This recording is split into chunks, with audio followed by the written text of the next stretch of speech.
Okay, continuing on with geometry, but now we have to shift gears. We have talked about a lot of things so far in chapter 10, chapter 11.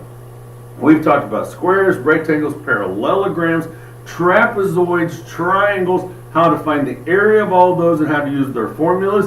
And then we went into the three-dimensional shapes.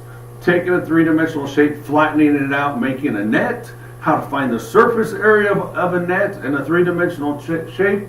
And then we went into volume, find the volume of a cube, find the volume of a rectangular prism. And then the last one was find the volume of a triangular prism. We're going to be doing some of the similar stuff, the surface area, and the volume of a cylinder, which is a three-dimensional shape, has a circle at the top and the bottom. But we have to understand some basic information about circles first. This is truly designed to be a 100% assignment, once again, for all of you. So hopefully this assignment will be graded tonight that we're turning in today from yesterday. I'll be able to take home and give everybody 100 on, because you took your time and you did the math and showed your work and got the correct labels.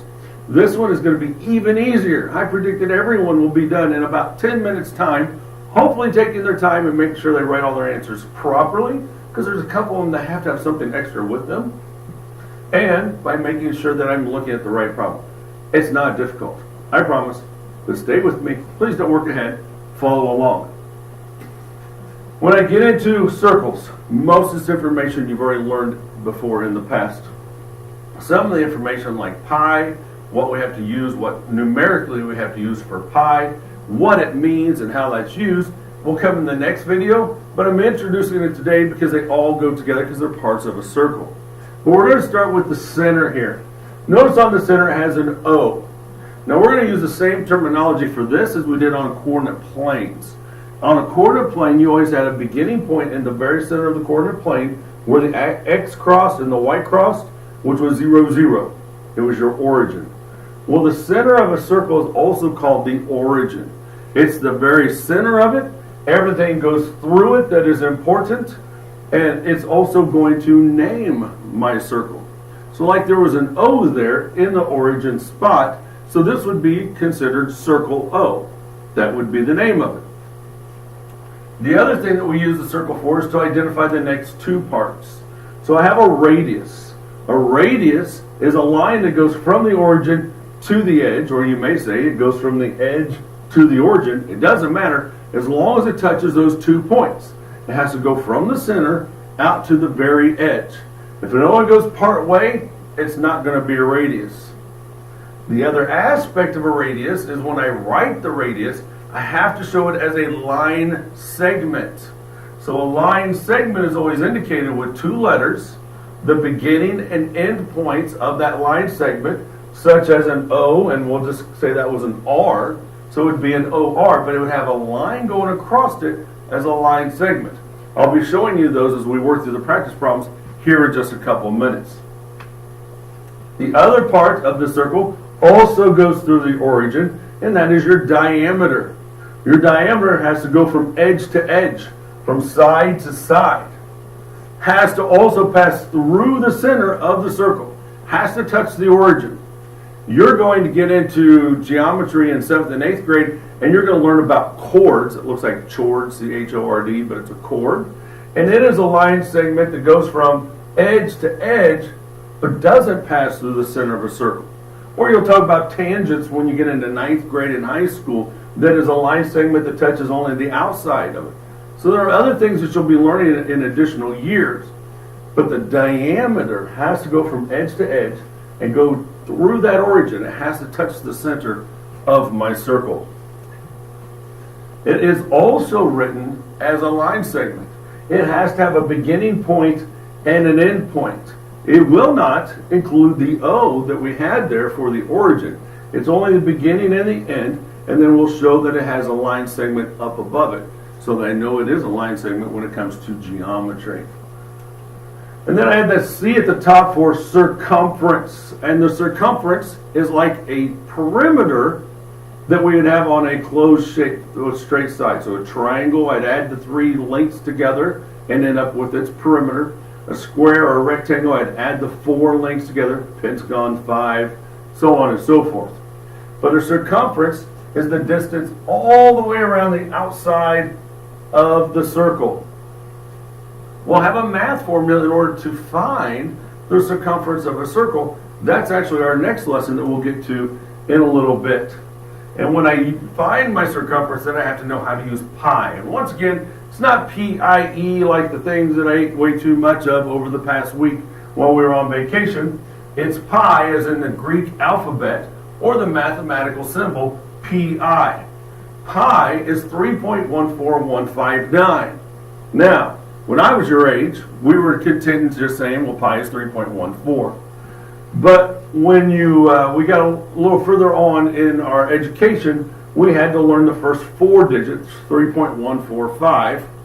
And now they're saying that 6th graders need to be introduced to the fact that we're going to use the first 5 decimal positions, 3.14159. We're going to talk about that over and over and over again in the next video as we work through the circumference of these circles. But I have to know that 3.14159 is the number that represents pi that I use in a math problem when it comes to circles. So the thing that we're focused in on this lesson is really the easiest parts of the lesson, or easiest part of the subject. I'm going to look at what the name of the circle is. Once again, I look at the origin. I'm going to name the radius that is shown, has to touch the origin and the outside and be written as a line segment. And I'm going to name the diameter that's shown, going from side to side, passing through the origin, written as a line segment. So as I said, this is really designed to be a very easy lesson. Shouldn't have any complications at all. So first I can start with naming the circle. This is circle what? Well, look at where my origin is. It's in the very center of the circle, and it has the letter K. So I know that this is circle K. Kind of like that gas station, Circle K. This is the circle K. When I talk about my radius, once again, has to go from the center, from the origin of the circle to the outside, and be written as a line segment. So what that looks like is, well, I have this radius here. So going from the origin to this point, so I have K and L. Doesn't matter on my line segments in which order I put them in. You could put line segment LK, and I'm going to count it correct, and so will the I-step test, so will NWEA. The order doesn't matter what they're in as long as they are the correct 2. But this is important. It's kind of like having the label of centimeters or meters or miles or cups or grams or anything else. This tells me this is a line segment KL, which is my radius. If all you put is KL on your papers, I have to count it wrong because that's not the mathematical correct answer. So please take the time in that quarter of a second that it might take to write that line segment for each of these last 2 answers. Then I look for my diameter. My diameter, once again, is going to go from edge to edge and pass through the origin or pass through the center of my circle. It also is going to be written as a line segment. There's only one drawn, going from edge to edge. It does go through the center K. So I know that I have MN, or you could write it NM, but I have line segment, has to have that label of line segment up above it. And all it is a straight line. So take the time to write it to get the correct answer. Number 2, same things. We're going to name it. We're going to find the radius and with the correct label. We're going to find the diameter and with the correct label. And then we can go on. So when I go to naming my circle, I go to the origin. On the origin, I see that it's an R, so I know that this is circle R. My radius goes from edge to center, or center to edge, and is written as a line segment. So I go to my origin. There's only one that goes down to the edge then. So I'm going to have line segment RS, include the line on my answer. My diameter from edge to edge, passing through the center or through the origin of the circle. I know it's also going to be written as a line segment. There's only one, which is TU. So I'm going to write that my answer is line segment. Make sure that line is there, TU. Now writing the TU and putting the line up above is usually easier, so you don't accidentally write over your line segment symbol. Excuse me. On 3. So I have the letters A, B, C, and D. So my circle, I look at my origin, it's an A, so I know that this is circle A. When I go to my radius goes from the center out to the edge, and is written as a line segment. So I'm going to have line segment AB for my radius. For my diameter, it goes from edge to edge, passing through the origin, is also written as a line segment. So I look at it and I have CD. So I know I'm going to have line segment CD.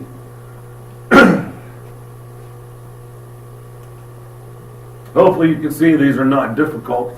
So instead of going one by one, I'm going to work through these next 3 before I have you do some on your own. So on number 4, the letters I have are B, C, D, and E. So when I look at the name of my circle, I go to my origin. My origin is a B, so I know this is circle B.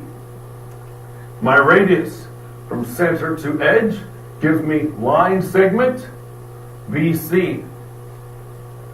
And then from edge to edge, passing through the origin, tells me that my diameter, distance all the way across, is line segment DE.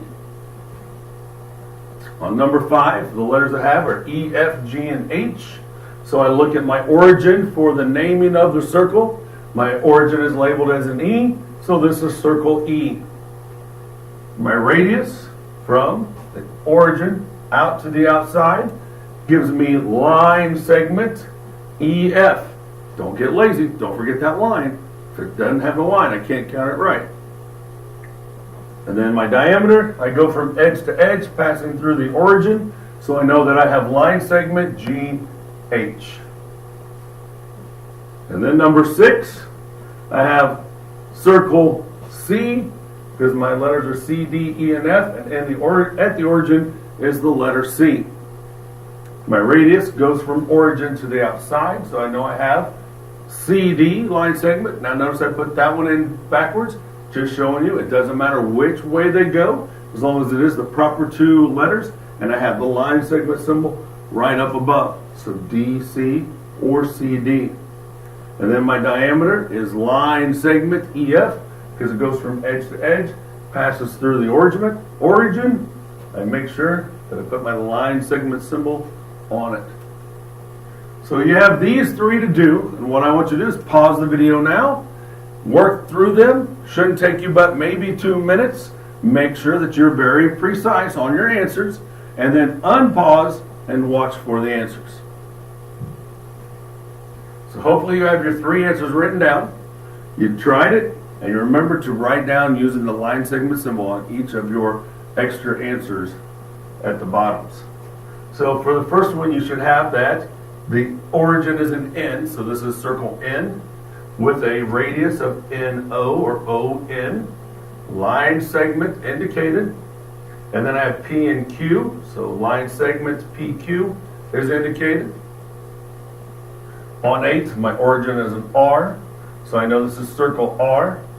My radius is an NR, so I make sure that I have a line segment symbol. And then I have PO or OP with my line segment indicated. And then the last one is 9, going back to the circle of origin like the very beginning, it is an O, so I know it's circle O. My radius on this one is OP, making sure I have line segment indicated. And then QR for my diameter, going through the origin, making sure that I have the line segment indicated.